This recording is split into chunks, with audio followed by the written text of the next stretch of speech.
Година и пол по неговата нова генерација, Бентли ја представи поскромната V8 верзија на Continental GT. Значењето на зборот скромно сватете го условно, бидејќи кај Бентли нема ништо скромно. Таков е и новиот GT V8, чиј 4-литарски мотор развива 550 конски сили. Спарен со 8-степен автоматски менувач и погон на сите тркала, тој ќе го дотера до максимални 318 км на час, при тоа забрзувајќи до првите 100 за точно 4 секунди.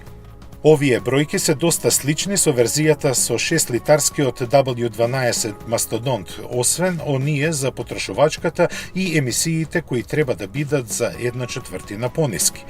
Тоа е постигнато со новиот систем за деактивирање на цилиндрите кога сета сила не е потребна, како и со стартап системот кој ја запира работата на моторот пред возилото сосема да застане.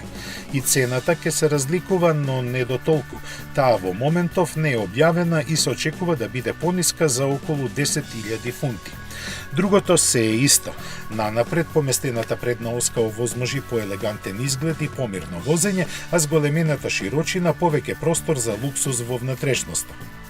Од Бентли велат дека V8 верзијата на Continental GT е повеќе ориентирана кон возачот, заради што има вградено шупливи стабилизатори на двете оски кои обезбедуваат подобра управливост.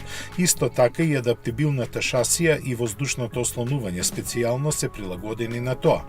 Први купувачи на Bentley Continental GT V8 ќе бидат американците кои ќе го добијат на есен, а останатите на него ќе чекаат до година ова време. На располагање ќе биде во купе и кабриолет верзија, чиј платнен покрив се отвора за 19 секунди.